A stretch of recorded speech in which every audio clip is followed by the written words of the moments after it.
होता है, बहुत लोग खुश होते हैं, एक्साइटेड होते हैं, लेकिन over a period time dog के अंदर बिहेवियरल इश्यूज़ आने लग जाते हैं और जो खुशी का माहौल होता है, वो एंग्ज़ायटी में बदल जाता है।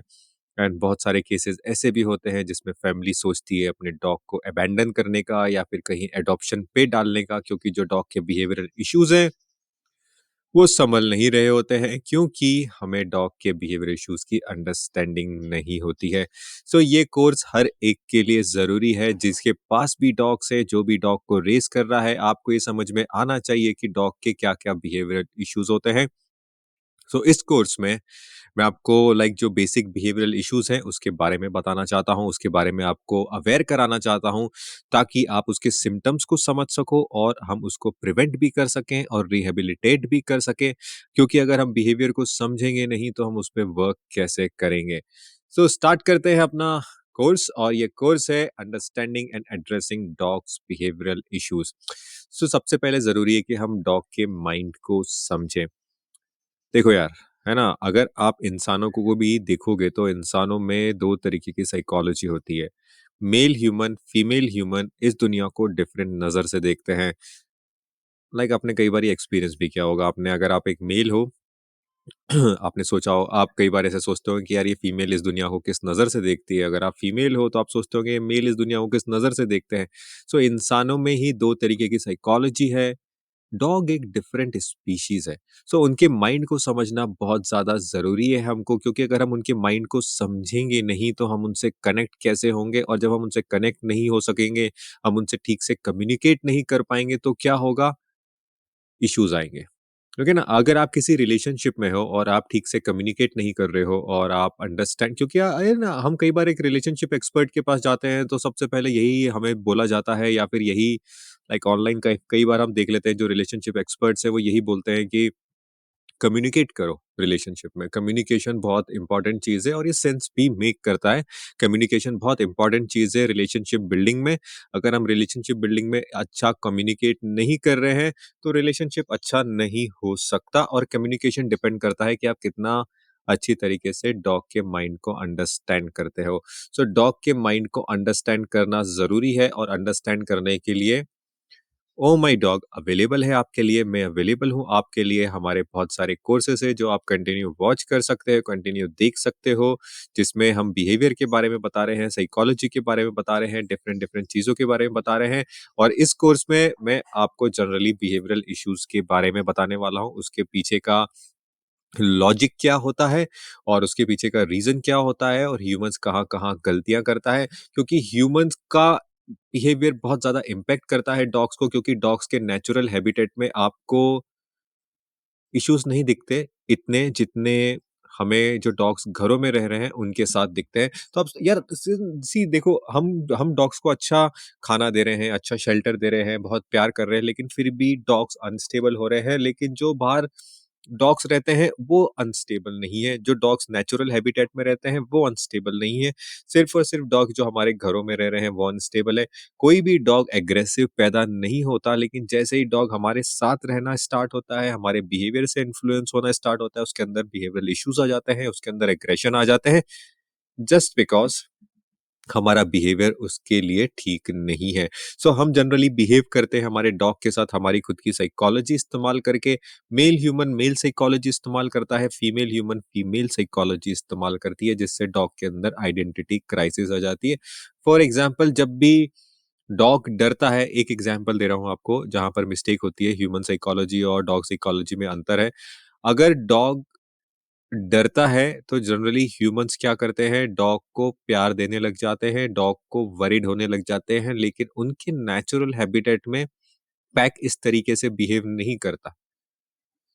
पैक डरे हुए डॉग को प्यार नहीं करता है।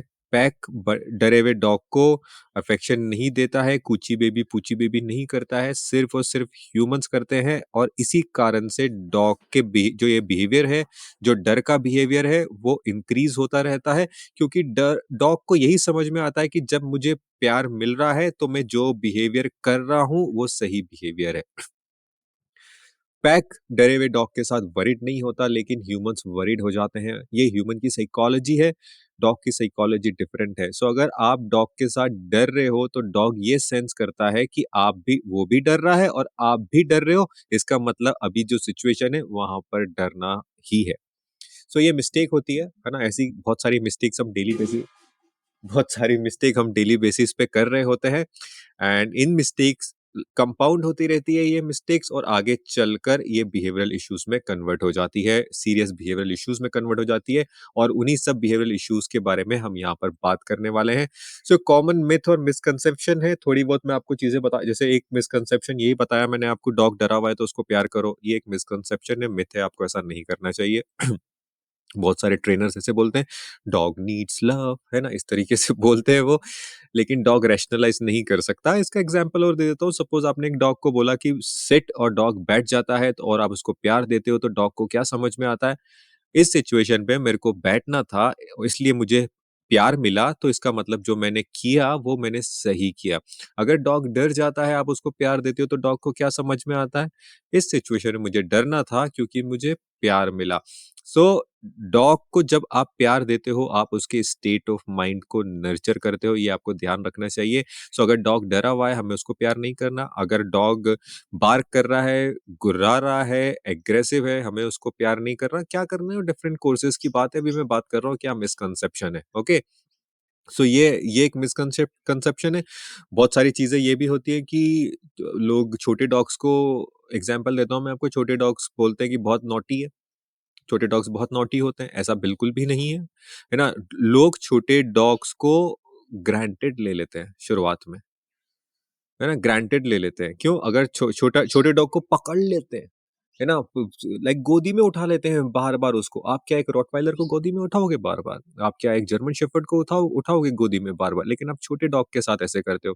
छोटा डॉग ग्राउल करता है तो आप हँसते हो। एक रॉटवाइलर ग्राउल करेगा तो आप हँसोगे क्या? सो हम मिस्टेक्स करते हैं छोटे डॉग्स के साथ, और फिर हम क्या बोलते हैं? छोटे डॉग्स नॉटी है। ऐसा बिल्कुल भी नहीं है। लोग ये बोलते हैं कि लैब्राडोर गोल्डन रिट्रीवर हाइपर होते हैं। ऐसा बिल्कुल भी नहीं है। होता क्या है, लैब्राडोर और गोल्डन रिट्रीवर बहुत लाइक क्यूट होते हैं, बहुत सुंदर होते हैं, और जब भी ह्यूमन गोल्डन रिट्रीवर या लैब्राडोर या सॉफ्ट ब्रीड से मिलता है तो काफ़ी एक्साइटमेंट के साथ मिलता है, और उस एक्साइटमेंट लाइक बचपन से ही आप एक्साइटमेंट प्रैक्टिस कर रहे होते हो। हर एक इंसान एक्साइटमेंट प्रैक्टिस कर रहा होता है। एडल्ट गोल्डन रिट्रीवर के साथ भी आप एक्साइटमेंट प्रैक्टिस कर रहे होते हो, जिससे उनका दिमाग हार्ड वायर्ड हो जाता है एक्साइटमेंट में रहने का। फिर आप बोलते हो कि लैब्राडोर और गोल्डन रिट्रीवर एक्साइटेड है। सेम हम पावर ब्रीड के साथ करते हैं। जर्मन शेफर्ड ऐसे होते हैं, रोटवाइलर एग्रेसिव होते हैं, पिटबुल एग्रेसिव होते हैं। वो एग्रेसिव पैदा नहीं होते, लेकिन जब भी आप एक घर में रॉटवाइलर लेकर आते हो, जर्मन शेफर्ड लेकर आते हो, या फिर आप पिटबुल लेके आते हो, ये सब पावर ब्रीड्स है, और पावर ब्रीड को एक पावरफुल ह्यूमन लगता है। पावरफुल ह्यूमन से मेरा मतलब फिजिकली पावर नहीं है, मेंटली पावरफुल, इमोशनली पावरफुल, और उसको कितनी अंडरस्टैंडिंग है डॉग साइकोलॉजी की, वो लगता है, क्योंकि वो आपको चैलेंज करेंगे। वो एक पावरफुल डॉग्स हैं।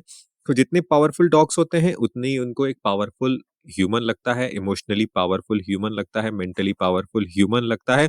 तब जाके वो शांत रहते हैं, और उनको उतनी ही एक्सरसाइज लगती है। अगर आप डॉग को चैलेंज नहीं दे रहे हो डेली बेसिस पे, तो वो आपको चैलेंज करना स्टार्ट करेगा, जो कि लोग चैलेंज नहीं देते। सो डॉग बचपन से ही, ये जो पावरफुल ब्रीड है, चैलेंज करना स्टार्ट कर देती है, और डॉग और लोग उसको अनदेखा करते हैं शुरुआत में। वो धीरे धीरे चैलेंज इंक्रीज होता रहता है, डॉग टेरिटोरियल हो जाता है, डॉग फ्रस्ट्रेटेड हो जाता है because of lack of exercise and lack of challenge. फिर वो एग्रेसिव हो जाता है, और फिर लोग बोलते हैं कि ये डॉग तो एग्रेसिव ही होते हैं। So these all are misconception. और एक फोबिया के बारे में बताऊं, कई बार डॉग फोबिया जनरेट कर लेते हैं, लाइक किसी चीज से टकरा गए और उनको लग गई, तो ह्यूमन क्या करता है, बचपन में ऐसा होता है, ह्यूमन क्या करता है, बहुत टेरिफाइड हो जाता है, बहुत पैनिक में आ जाता है, डॉग को उठा लेता है, और बहुत लाइक पूरी अपनी जो एनर्जी होती है पैनिकनेस की, वो डॉग के ऊपर दे देता है, और एक ट्रॉमा क्रिएट कर देता है, बिकॉज ह्यूमन उस समय पैनिक हो गया। अगर एक डॉग नेचुरल हैबिटेट में किसी चीज से टकराएगा, तो दूसरे डॉग उसको देखेंगे, उसको स्मेल करेंगे, और आगे चलते बनेंगे। इस तरीके से हम बिहेव नहीं करते। सो इस तरीके से जब हम बिहेव करते हैं पैनिक के साथ, हम खुद जब बिहेव करते हैं, वो डॉग के अंदर फोबिया क्रिएट कर देता है। हवा तेज है। बट कोशिश करेंगे कि हम रिकॉर्डिंग पूरी करें इसके अंदर। सो इस तरीके के मिसकंसेप्शन से आई होप कि आपको एक नई इन्फॉर्मेशन मिली होगी। आपके भी ये मिसकंसेप्शन हो सकते हैं कि कुछ ब्रीड ऐसी होती है, कुछ डॉग्स ऐसे होते हैं, ये ऐसा ही पैदा होते हैं, या फिर प्यार ऐसे करना चाहिए, प्यार सब चीज़ सॉल्व कर देता है, ऐसा बिल्कुल भी नहीं है भाई। डॉग की अपनी नीड है, हमें वो पूरी करनी होती है, तब जाके डॉग एक बैलेंस लाइफ जीता है। अगर हम उसकी नीड पूरी नहीं करते, उसको अंडरस्टैंड नहीं करते, तो उसके अंदर एग्रेशन आ सकता है, वो हाइपर एक्टिव रह सकता है, वो सेपरेशन एंजाइटी से सफर कर सकता है, ऑब्सेशन एंड फिक्सेशन हो सकता है, फोबिया आ सकता है, लो सेल्फ स्टीम हो सकती है। तो ये सारे के सारी चीजें मैं आपके साथ अभी शेयर करूंगा। उसके बाद मैं आपको बताऊंगा क्या टेक्निक हमें इम्प्लीमेंट करनी चाहिए ताकि डॉग एक बैलेंस लाइफ करे, एंड आखिर में मैं आपको कंक्लूजन एंड ऑनगोइंग लर्निंग के बारे में भी बताऊंगा कि ये लर्निंग को कंटिन्यू कैसे करना है। सो सबसे पहले बात करते हैं एग्रेशन की, टाइप्स ऑफ एग्रेशन इन थोड़ा बड़ा कर देते हैं इसको। सो टाइप्स ऑफ एग्रेशन क्या है वो बताऊंगा मैं इसके अंदर, उसके कॉजेज एंड साइंस बताऊंगा, और स्टेप्स कैसी है, उसको कैसे मैनेज करना है। सो जनरली दो तरीके के एग्रेशन को पकड़ के चलते हैं यहाँ पर। The first is dominance aggression and second is fearful aggression. So बहुत इसको मैं थोड़ा ऊपर करता हूँ क्योंकि पहले मैं इसके बारे में बोलना चाहता हूँ। सो बहुत सारे केसेस आते हैं जिनके अंदर फियरफुल एग्रेशन होता है, और लोग उस फियरफुल एग्रेशन के ऊपर चिल्लाने लग जाते हैं, डंडा दिखाने लग जाते हैं, जिससे उसका फ़ियर और इंक्रीज़ हो जाता है और डॉग और एग्रेसिव हो जाता है। एंड ये चीज़ हमें इसलिए समझना ज़रूरी है क्योंकि अगर आप एक फ़ियरफुल डॉग को डराने की कोशिश करोगे, उसको डिस्टेंस नहीं दोगे, उसके फ़ियर पे वर्क नहीं करोगे और हमेशा तेज़ आवाज़ से बात करोगे, डंडा उठाओगे, हाथ उठाओगे, वो डॉग एग्रेसिव होता जाएगा, होता जाएगा, होता जाएगा, उसका एग्रेशन खत्म नहीं होगा। ये जो मारपीट की सोसाइटी है, मारपीट की जो दुनिया है कि भई कोई ऐसा बिहेव कर रहा है तो धर दो उसके, वो काम नहीं करता, ना डॉग्स पे और ना बच्चों पे। जब वो छोटे होंगे तब वो आपकी सुन लेंगे, लेकिन जब वो बड़े होंगे, उनके अंदर पावर आएगी, वो अपने दाँत दिखाएँगे, भले ही डॉग हो या फिर इंसान का बच्चा हो, आपको पड़ेगी। सो हमें ये बात ध्यान रखनी है कि अगर हमारा डॉग है, हमारे अंदर एम्पैथी आनी चाहिए, हमारे अंदर कंपैशन आना चाहिए कि मेरा बच्चा डरा हुआ है, मुझे उसके ऊपर वर्क करना है, अदरवाइज़ वो एग्रेशन की तरफ जाएगा। सो फियरफुल एग्रेशन बहुत खतरनाक होता है क्योंकि यही डॉग है जो सबसे ज़्यादा बाइट करते हैं, और लोग इनको अनप्रेडिक्टेबल डॉग्स बोलते हैं। जस्ट बिकॉज़ ऑफ फ़ियर वो एकदम पैनिक में आ जाते हैं, और जब वो पैनिक में आते हैं तो वो बाइट कर लेते हैं, लेकिन वो बचपन से ही उनको आदत हो रही होती है। पपीहुड से ही वो दाँत लगाना स्टार्ट कर देते हैं, लेकिन हम उनको रोकते नहीं हैं, जिसकी वजह से ये जो बिहेवियर है दाँत लगाने का वो बढ़ता रहता है, जस्ट बिकॉज़ हमारे पास अंडरस्टैंडिंग नहीं होती उस समय पर। सो फ़ियरफुल एग्रेशन है। उसके बाद डोमिनेंस एग्रेशन है। बहुत सारे डॉग्स टेरिटोरियल होते हैं, और अगर हम बचपन से ही उनको रूल्स, बाउंड्रीज़, लिमिटेशन नहीं सिखाते, डिसिप्लिन नहीं सिखाते, उनका डोमिनेंस इंक्रीज़ होने लग जाता है। हम उनको अपने ऊपर चढ़ने देते हैं, और फिर हम कहते हैं, "no, don't do this." We start doing this, we are not assertive with them. क्या नहीं भाई, तू ऊपर नहीं चढ़ सकता, शांति से बैठ। हम बचपन से ही ऐसे नहीं करते हैं उनके साथ, तो उनका डोमिनेंस बढ़ता रहता है, और जब डोमिनेंस उनका बढ़ता रहता है, कई बार ऐसा होता है कि हम डॉग को इनफ एक्सरसाइज नहीं देते हैं, इनफ गाइडेंस नहीं देते हैं, जो उनके अंदर कंफ्यूजन क्रिएट कर देता है, उनके अंदर फ्रस्ट्रेशन क्रिएट कर देता है। सो जब डोमिनेंस फ्रस्ट्रेशन के साथ मिक्स होती है, वो एग्रेशन क्रिएट कर देती है। ओके, सो इस तरीके के भी एग्रेशन होते हैं जिसमें हम बचपन से ही उनको डिसिप्लिन नहीं दे रहे हैं और इनफ एक्सरसाइज नहीं दे रहे हैं। सो इनके कॉजेज और साइन क्या है एग्रेशन के, फियरफुल और डोमिनेंस एग्रेशन के? फियरफुल एग्रेशन में आपको कई बार लगेगा कि डॉग थोड़ा टेंस्ड है, आगे बढ़ रहा है, इधर-उधर देख रहा है, साइड से देख रहा है एंड अटैक कर रहा है, पूँछ कई बार उसकी नीचे जा रही है। सो इस तरीके का ये फ़ियर एग्रेशन होता है। डोमिनेंस एग्रेशन कई बार ऐसा होता है कि डॉग बैठे रहते हैं और कंप्लीट लुक देते रहते हैं इस तरीके से, और हमेशा स्ट्रेट खड़े रहते हैं, है ना? लाइक इट्स लाइक उनका पोस्चर डिफरेंट होता है, वो बहुत बार चीज़ों को क्लेम करने की कोशिश करेंगे। तो ये अनप्रेडिक्टेबल नहीं होता, लेकिन फ़ियर के साथ अनप्रेडिक्टेबल एग्रेशन आपको मिलेगा। लाइक वो अनप्रेडिक्टेबल नहीं है, बस आपको बहुत क्विक उनका इम्पैक्ट रहता है जिसको आप अनप्रेडिक्टेबल बोलते हो, तो फ़ियर के साथ काफ़ी वो दिखेगा, लेकिन डोमिनेंस एग्रेशन इट्स लाइक आपको पता होगा कि ये एग्रेसिव होने वाला है ना? जब लोग आएँगे तो उनके ऊपर ये चढ़ेगा, ये डायरेक्ट एग्रेसिव नहीं होते, ये उनके ऊपर चढ़ते हैं, उन पे ग्राउल करते हैं और जब हम इनको मना करते हैं, तो ये प्रोटेस्ट में एग्रेसिव हो जाते हैं। सो इसको तब हम डोमिनेंस एग्रेशन बोलते हैं।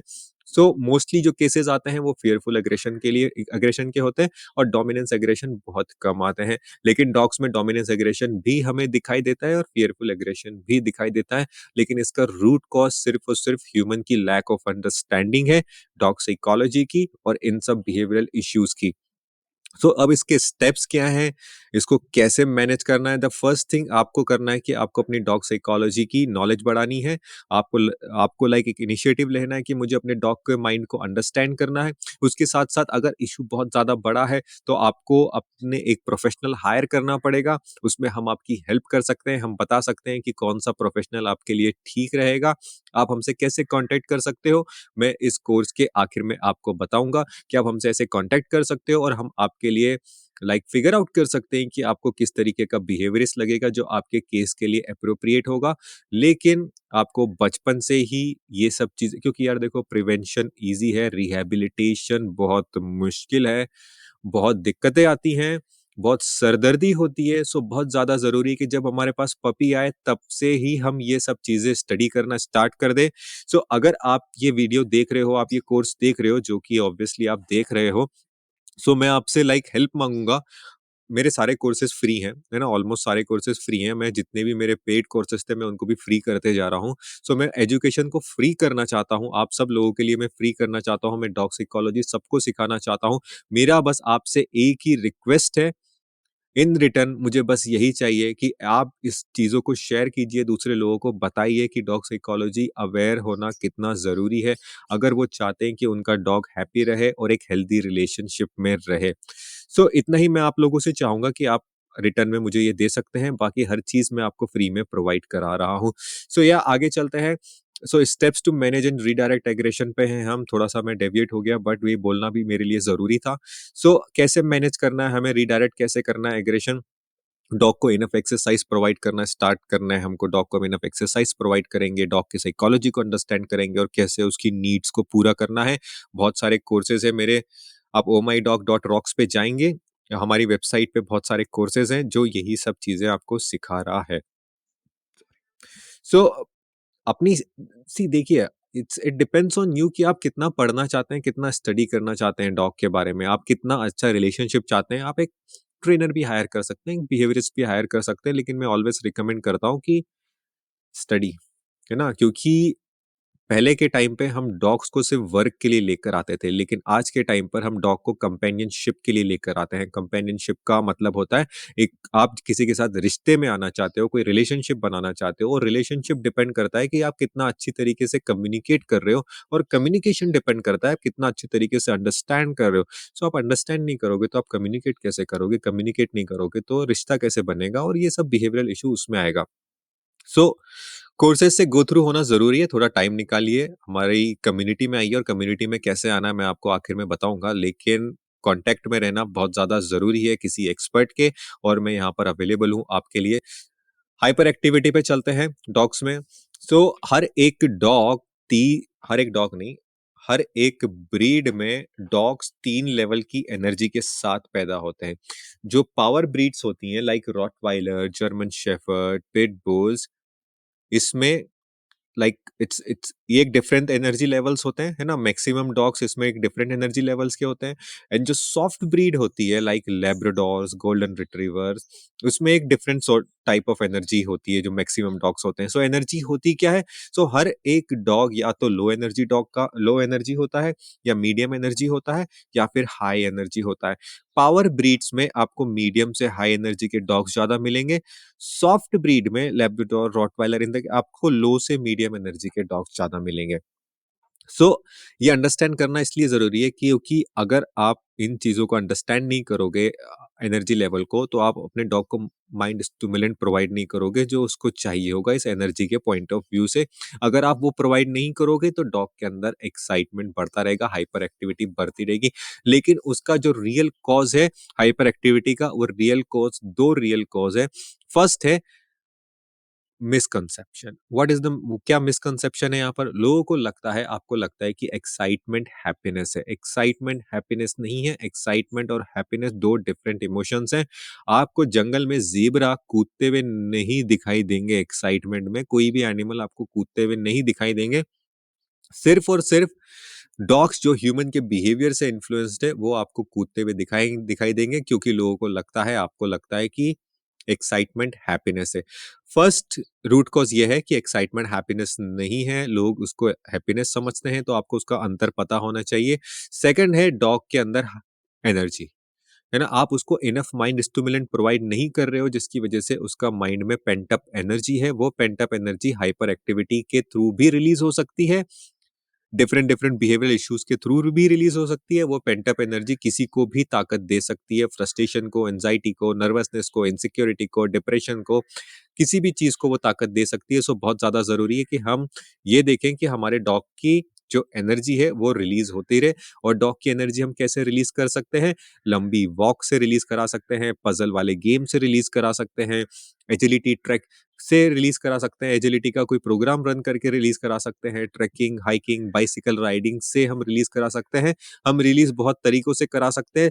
इधर उधर भागना, लोग मुझसे बोलते हैं हमारा डॉग तो इधर-उधर भागता रहता है, तो वो एनर्जी रिलीज़ नहीं हो रही है। आपका डॉग इधर-उधर भाग के हाइपर एक्टिविटी प्रैक्टिस कर रहा है। एनर्जी रिलीज़ कराने के लिए कोई एक स्ट्रक्चर लगता है। अगर आप एक ट्रैकिंग पे जा रहे हो, तो आप एक डायरेक्शन में ऊपर बढ़ रहे हो, एक मिशन के साथ ऊपर बढ़ रहे हो। अगर आप एक लंबी वॉक पे जा रहे हो, तो आप साथ-साथ चल रहे हो। सो एक स्ट्रक्चर लगता है, तब जाके डॉग की एनर्जी रिलीज़ होती है। इधर-उधर भागना वो एनर्जी रिलीज़ नहीं है। सो सेपरेशन एंजाइटी के बारे में बात करते हैं। ओके, सेपरेशन एंजाइटी क्या होता है, इसके ऊपर पूरा कोर्स है, आप ये देख सकते हो हमारे वेबसाइट पे। सो सेपरेशन एंजाइटी का मतलब होता है कि जब भी आप कहीं बाहर जाते हो या फिर पैक का कोई भी मेंबर बाहर जाता है, तो डॉग रेस्टलेस हो जाता है।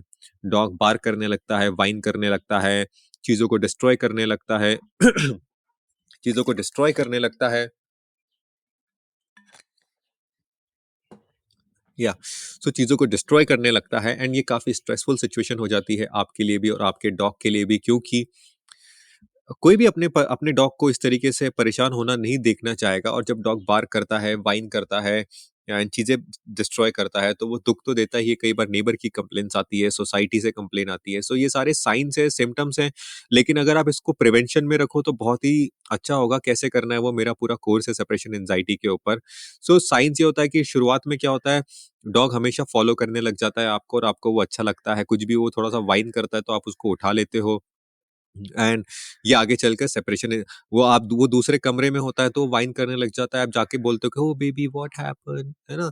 सो हम इस तरीके से उसके अंदर नर्चर करने लग जाते हैं एंजाइटी को, एंड उसको ये पता नहीं चलता कि सेपरेशन ओके है, और आगे चल के ये लाइक सीरियस सेपरेशन एंजाइटी में कन्वर्ट हो जाता है। सो रिड्यूस कैसे करना है, एलिमिनेट कैसे करना है? सबसे पहले हमें डॉग की नीड्स पूरी करनी होती है ना? डॉग की नीड्स हम पूरी कर रहे हैं, और वो कैसे पूरी कर रहे हैं? रिचुअल्स ऑफ डॉग्स फॉलो करके। रिचुअल्स ऑफ डॉग्स पूरा कोर्स है, मैं नीचे ऐड कर दूंगा सारे लिंक, जो भी मैं आपको बता रहा हूँ कि हमारे कोर्स अवेलेबल है। सो रिड्यू हम रिचुअल्स ऑफ डॉग्स फॉलो करते हैं, है ना, जिससे उसकी नीड पूरी होती है। उसके बाद हम डॉग को सिखाते हैं कि किस तरीके से सेपरेट होना है ना? सेपरेशन ओके है। जब हम ये डॉग को सिखाने लग जाते हैं, तब डॉग के अंदर सेपरेशन एंजाइटी गायब होती है। और कैसे सिखाने, ऑब्वियसली मेरे कोर्स है इसके ऊपर। सो ये कंप्लीटली एक ही पूरा कोर्स है, जिसको आप सेपरेशन एंजाइटी आप लाइक सीख सकते हो, एंड उसके बाद आप अपने डॉग के ऊपर वर्क कर सकते हो।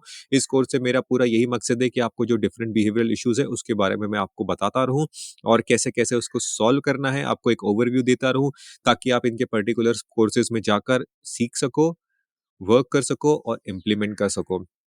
सो ऑब्सेशन और फिक्सेशन के भी केसेस आते हैं हमारे पास। और इसमें क्या होता है, डॉग ऑब्सेस हो जाता है किसी चीज के लिए, कोई गेम के लिए ऑब्सेस्ड हो गया।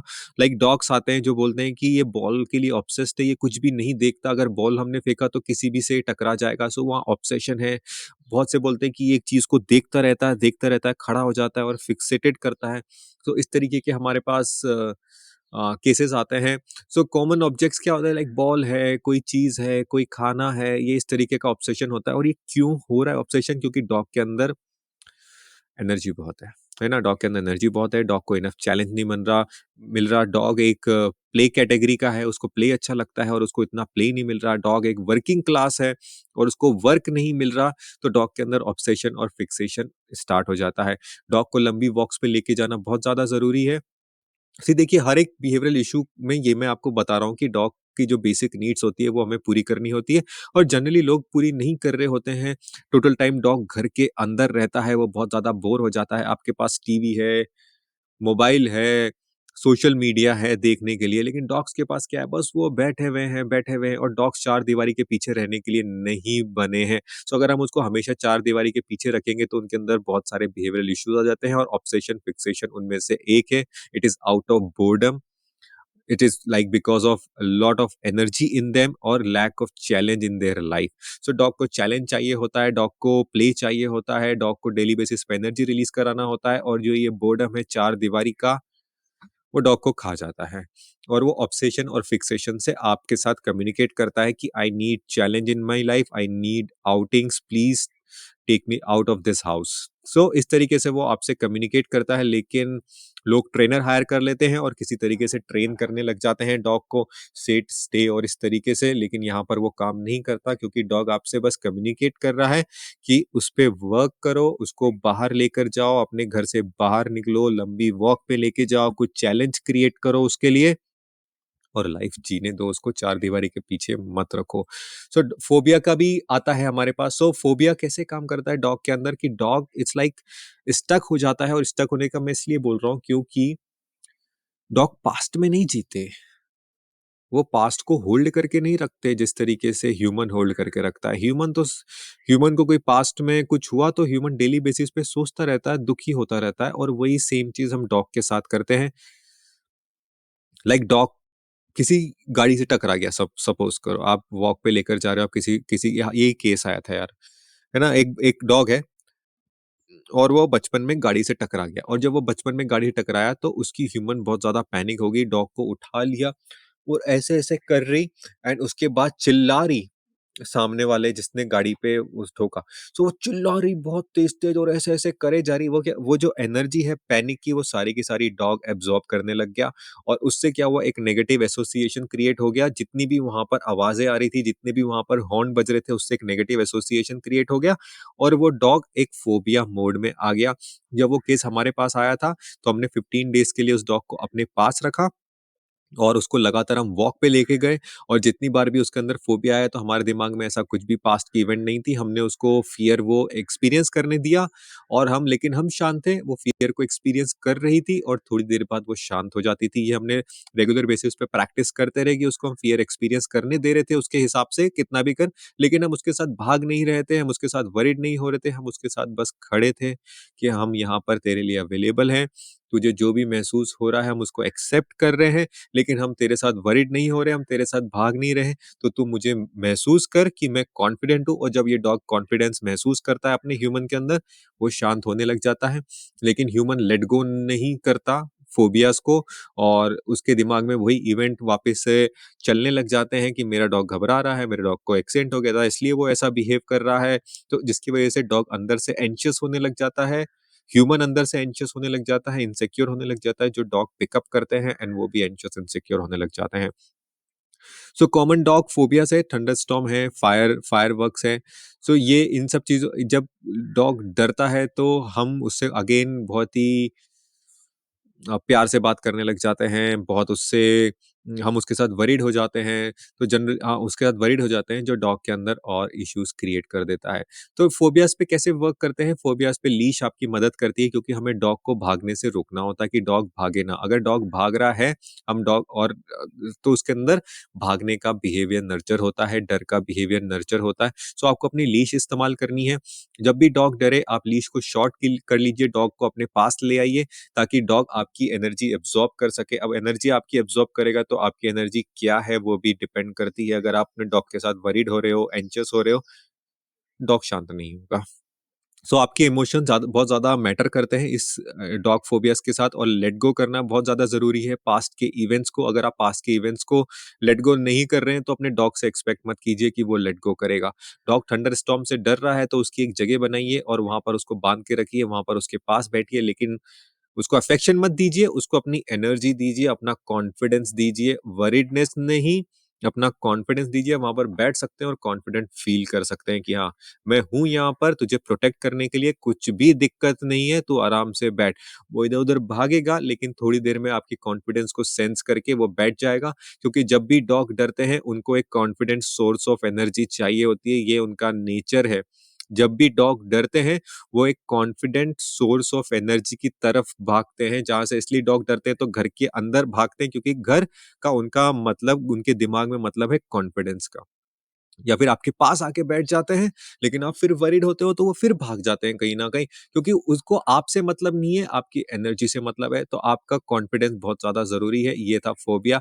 लेकिन अगर बहुत सारे डॉग्स होते हैं जिसमें बहुत लो सेल्फ एस्टीम होती है ना? तो क्या होता है ना, हर एक डॉग है ना डिफरेंट सेंसिटिविटी लेवल के साथ पैदा होता है ना? Low sensitivity, medium sensitivity, high sensitivity. So जो हाई सेंसिटिव डॉग होते हैं उनके अंदर हम बोल देते हैं उनके अंदर लो सेल्फ एस्टीम है ना? लो कॉन्फिडेंस है क्योंकि वो सेंसिटिव है, तो उनको ज़रा-सी चीज़ भी इम्पैक्ट करती है। सो ये डॉग सेंसिटिविटी के साथ पैदा होते हैं, इनको आप हेल्प नहीं कर सकते हो, लेकिन आप इनका कॉन्फिडेंस इंप्रूव कर सकते हो, इनके अंदर कॉन्फिडेंस बढ़ा सकते हो। बाय हेल्प नहीं कर सकते हो का मेरा मतलब ये था कि आप इनकी सेंसिटिविटी को कम नहीं कर सकते हो। डॉग सेंसिटिविटी के साथ पैदा होता है, लेकिन हम डिफरेंट डिफरेंट चीज़ों से उसको हैबिचुअल करा सकते हैं ताकि वो फ़ील तो कर रहा है, लेकिन उसको इम्पैक्ट नहीं हो रहा है। आप फ़ील होने से रोक नहीं सकते हो कि कोई आएगा तो वो ऐसा ज़रूर करेगा, लेकिन वो शांत हो जाएगा, वो डरेगा नहीं। वो कैसे होगा? अगेन जिस तरीके से हमने फ़ोबिया में काम किया उसी तरीके से हमें सेल्फ एस्टीम में काम करना होता है। एंड उसके कुछ साइन्स है लाइक डॉग बहुत जल्दी अपनी पूंछ टक डाउन कर लेगा, हेड लो कर लेगा, जरा सा पर्दा हिलेगा डर जाएगा, कोई इंसान आएगा तो डर जाएगा, बार करने लग जाएगा, हाउल करने लग जाएगा, पीछे जाने लग जाएगा और कोई भी नई जगह जाने में सबसे पहले घबराएगा, देखेगा कि क्या है। ये एक लो सेल्फ एस्टीम का वो है। सो इसमें हमें ये ध्यान देना होता है कि डॉग हमारा सेंसिटिव है और हमें उसके हिसाब से काम करना होता है कि हम उसको गाइड कर सकें। लेकिन अगर हम इस डॉग के साथ घबरा रहे हैं, इसको गाइड नहीं कर रहे हैं, इसको लीश पे नहीं रख रहे हैं, तो इसकी सेंसिटिविटी ओवरपावर कर जाएगी और इसका फ़ियर आने लग जाएगा। सो आपको फ़ियर दिखने लग जाएगा क्योंकि इसको गाइडेंस नहीं मिल रहा है और वो इनसिक्योरिटी को इंक्रीज़ करते जा रहा है। तो कौन-सी एक्टिविटीज़ है जो कॉन्फिडेंस बिल्ड कर सकती है? हाइकिंग, ट्रैकिंग, एजिलिटी, कोई चैलेंजेस, कोई puzzle, rituals of dogs, structured walk, ये सब एक्टिविटीज़ इसमें कॉन्फिडेंस पैदा कर सकती है। सबसे ज़्यादा कॉन्फिडेंस पैदा कर सकती है आपकी खुद की एनर्जी। सो आपको ये देखना होगा कि आप हमेशा कॉन्फिडेंट रहें ऐसे डॉग के साथ। और बहुत बार ऐसा होता है कि जो मेरे पास केसेस आते हैं, डॉग में भी सेल्फ एस्टीम कम होती है और साथ में जो ह्यूमन होता है उसमें भी सेल्फ एस्टीम कम होती है। तो ह्यूमंस को भी अपने इमोशंस पे वर्क करना चाहिए। डॉग सिर्फ मिरर है, तो हमें भी अपने इमोशंस पे वर्क करना चाहिए, हमें भी फिगर आउट करना चाहिए यार मेरे अंदर सेल्फ एस्टीम कम है यार, मेरे अंदर कॉन्फिडेंट कम है, I have to work on that और you can work on that. Human को अगर वर्क करना है अपने सेल्फ एस्टीम पे, वो कैसे वर्क कर सकता है? ह्यूमन को कॉन्फिडेंस बिल्ड करना है, वो कैसे कर सकता है? It's like you start doing some combat training, है ना? कॉम्बैट ट्रेनिंग आपको कॉन्फिडेंस देती है ना? सेम प्रिंसिपल हम डॉग के ऊपर भी इम्प्लीमेंट कर रहे हैं। एजिलिटी सम सब टाइप ऑफ थिंग, है ना? हाइकिंग और ट्रैकिंग टाइप ऑफ थिंग। उसी तरीके से हम आपके लिए भी कर सकते हैं कि आप एक कॉम्बैट ट्रेनिंग ले लो, मार्शल आर्ट्स जॉइन कर लें, तो उससे हमें कॉन्फिडेंस फील होने लग जाता है। सो पूरा कोर्स बनाऊँगा इसके ऊपर ह्यूमन्स के बारे में कि ह्यूमन्स अपनी एनर्जी को कैसे लाइक अप डाउन कर सकते हैं डॉग के पॉइंट ऑफ व्यू से, कैसे कॉन्फिडेंस जनरेट कर सकते हैं, कैसे कामनेस जनरेट कर सकते हैं, ये सब हम नर्चर कर सकते हैं हमारे अंदर। हम सब पैदा होते हैं डिफरेंट डिफरेंट सेंसिटिविटी लेवल के साथ, जैसे डॉग्स होते हैं, और वो सेंसिटिविटी हमारी लाइक हमें शेप करती है। हम उस तरीके से इन्वायरमेंट को फील कर सकते हैं, और हमारा इन्वायरमेंट फिर हमारे बिहेवियर क्रिएट करते हैं जिस तरीके से हम परसीव कर रहे होते हैं। सो हमारे अंदर इनसिक्योरिटी भी डेवलप होती है, हमारे अंदर एंजाइटी भी डेवलप होती है, हमारे पास फ्रस्ट्रेशन भी डेवलप होती है, लेकिन हम पैदा नहीं होते इन सब, जिस तरीके से डॉग पैदा नहीं होते इन सब इश्यूज के साथ, हम भी पैदा नहीं होते। तो ह्यूमन के ऊपर पूरा कोर्स आएगा जिसमें मैं आपको बताऊंगा कैसे आप अपनी एनर्जी को लाइक मेंटेन कर सकते हो, अपने हिसाब से उसको ट्यून अप ट्यून डाउन कर सकते हो। अमेजिंग है वो, क्योंकि लाइफ चेंजिंग नॉलेज है ये, लाइफ चेंजिंग स्किल है ये। ओके, सो अब क्या क्या ट्रेनिंग लगेगी, कोई सारे। सो रिचुअल्स ऑफ डॉग सबसे इंपॉर्टेंट चीज है आप लोगों के लिए समझना, कि आप रिचुअल्स ऑफ डॉग को समझ सको। 6 रिचुअल्स होती हैं: walk ritual, socializing ritual, discipline ritual, feeding ritual, play ritual and affection ritual.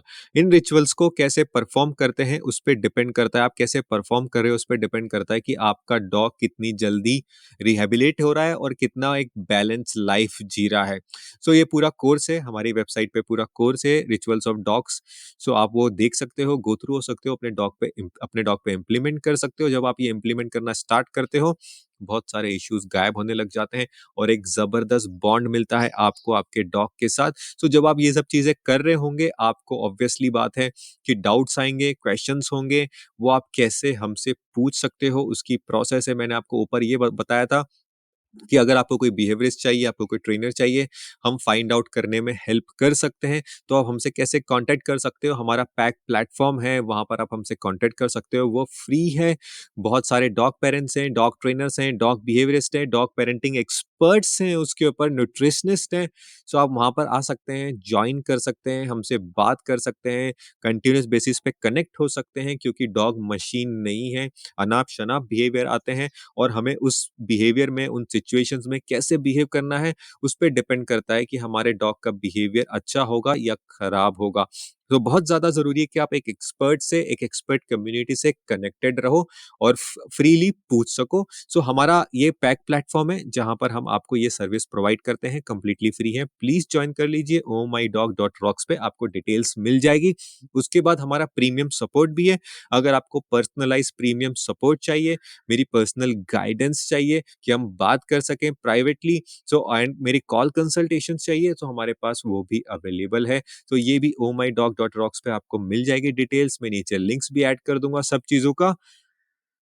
अपने डॉग पे वर्क करना ज़रूरी है, क्योंकि डॉग आज के टाइम पे इतना इंटीग्रल पार्ट है हमारी लाइफ का, वो पहले नहीं थे। हम अपनी इमोशनल नीड्स के लिए उन पे बहुत ज़्यादा डिपेंडेंट है। सो अगर हम उनको समझेंगे नहीं, उनकी नीड्स कैसी पूरी करेंगे, और हम एक्सपेक्ट कर रहे हैं उनसे कि वो हमारी नीड्स पूरी करें। अगर हम अपने डॉग से प्यार करते हैं, तो हमें उनकी नीड्स भी पूरी करनी चाहिए, उनके बारे में भी समझना चाहिए।